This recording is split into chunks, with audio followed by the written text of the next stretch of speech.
It's an exciting day when I get a new tube of M-gram watercolor. Well, I got this one like a week ago, but I get to try it out now, making today exciting for a whole new reason. The very basic pleasure of squeezing color from a tube. Why did I get another cerulean when I have one already? Well, the other is from Holbein, and I wasn't entirely happy with it. It did not re-wet easily, and I wanted stronger pigmentation. M-gram's watercolors do re-wet easily and are nicely saturated, making them one of my go-to brands. They have a Cerulean Blue and a Cerulean Blue Deep, both of which use PB36, which is cobalt chromium oxide, whereas Holbein's Cerulean Blue uses PB35, cobalt tin oxide. I went with this deep version because, well, that's how I roll.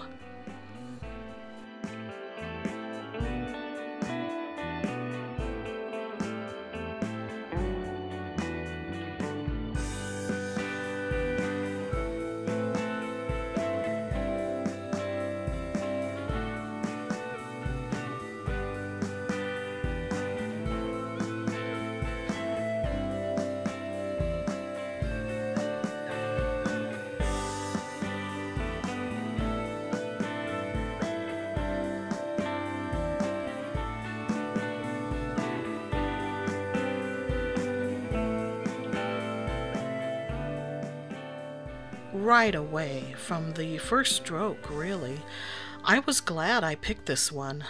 What a beautiful shade of blue.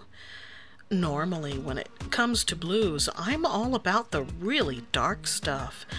But look at this. I can see using this color for water, sky, and Elsa's Ice Palace, with a touch of quinacridone rose for the purpley touches. But wait, I have a question. Why did she create a palace? She didn't bring an entourage. It was just her there, right? Or did I miss something? Which is entirely possible. After all, I find it's getting easier to fall asleep during movies. The first time doesn't count. It was 1979. I was 11 and it was past my bedtime because my Trek-obsessed relative had to catch the premiere midnight showing of Star Trek: The Motion Picture. I didn't fall asleep in a movie theater again until 2009 while watching Monsters vs. Aliens. That was sort of the beginning of the end of my going to the movies days, since I really didn't care to waste $30 on a nap. Yeah, it was $30 because producer Mike was with me, and he fell asleep too. And no, I'm not going to let it go. By the way, is it my imagination, or does Ginormica bear more than a slight resemblance to Elsa? Weird.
Once again, I had done a practice piece beforehand and selected the most interesting color combos for this session. I'm very pleased with how these mixes turned out. I tried to keep the tops pure so you could see what those colors look like unmixed. What can I say about Hansa Yellow Light? You need a cool yellow, and you may as well go with this one. I explored my cool yellows in a previous video, so if you want to know more of my thoughts on this, find the link in the description. Hansa Yellow Deep. Not a big difference there, but I think the result is a richer green. New Gamboge. This gets closer to sap or olive green territory, I think. Azo Orange. This is the neutralizer of this bunch. Orange is opposite of blue, so they are complementary colors, and they make a dull brownish grayish shade when mixed. Pyrrole Red, nothing too surprising, except for how unattractive this mix looks. I'd have expected something prettier. Quinacridone Red, this is a much nicer combination, I think. Maroon Perylene, this makes me think gothic and vampires. Quinacridone Rose, this makes a really pretty purple, and it's the purple I think of when I think of those purplish highlights on Elsa's Ice Palace.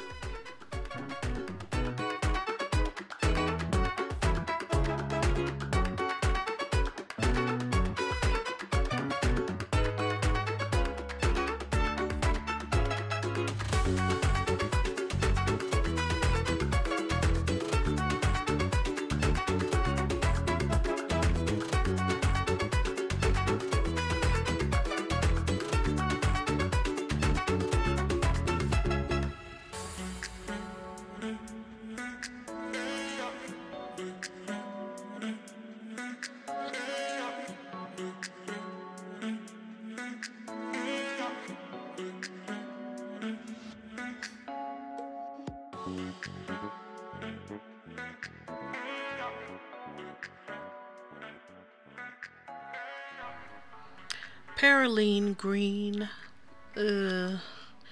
Windsor Green, meh. Sennelier Green, I really like this mix. That's a lovely mermaidy color there. Payne's Gray, or Cerulean Blue Extra Deep.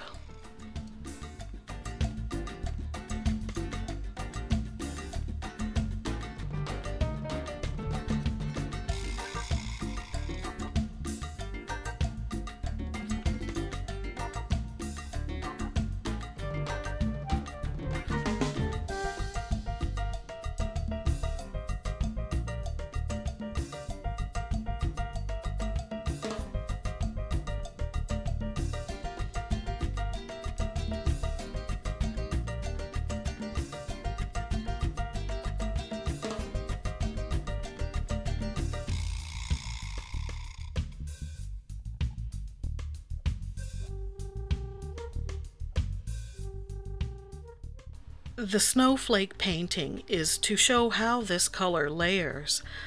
I think the first couple of layers look really nice, but more than that, it's a case of diminishing returns. Then again, this is semi-opaque. I should have shown how I sketched this snowflake design. My technique is to imagine the center point of a pie, then draw 3 crossing lines dividing it into 6 fairly equal slices. Then I add ornamentation along each cut. I didn't get too elaborate since this wasn't the "Do you want to paint a snowflake" show.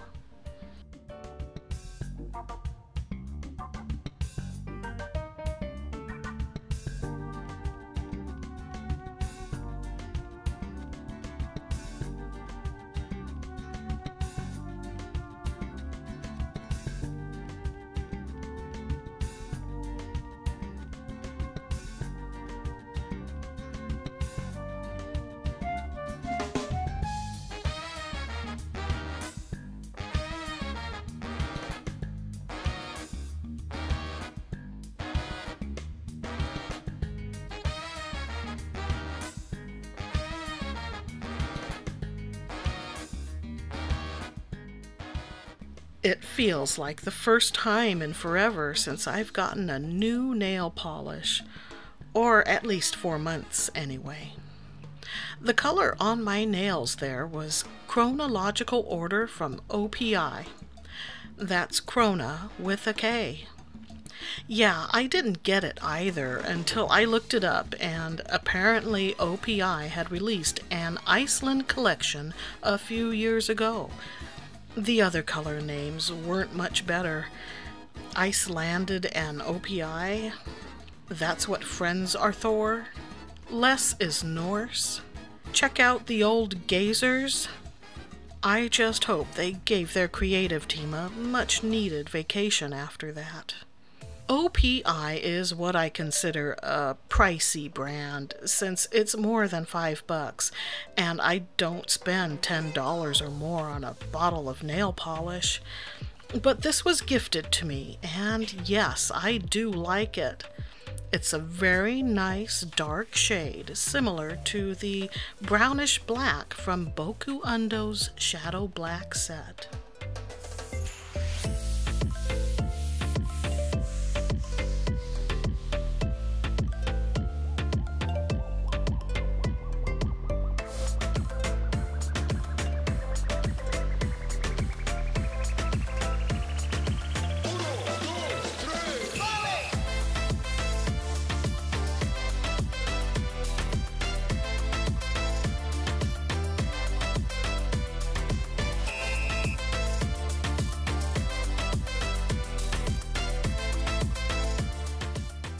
Here, I just wanted to show the difference between Holbein's Cerulean Blue and M. Graham's Cerulean Blue Deep.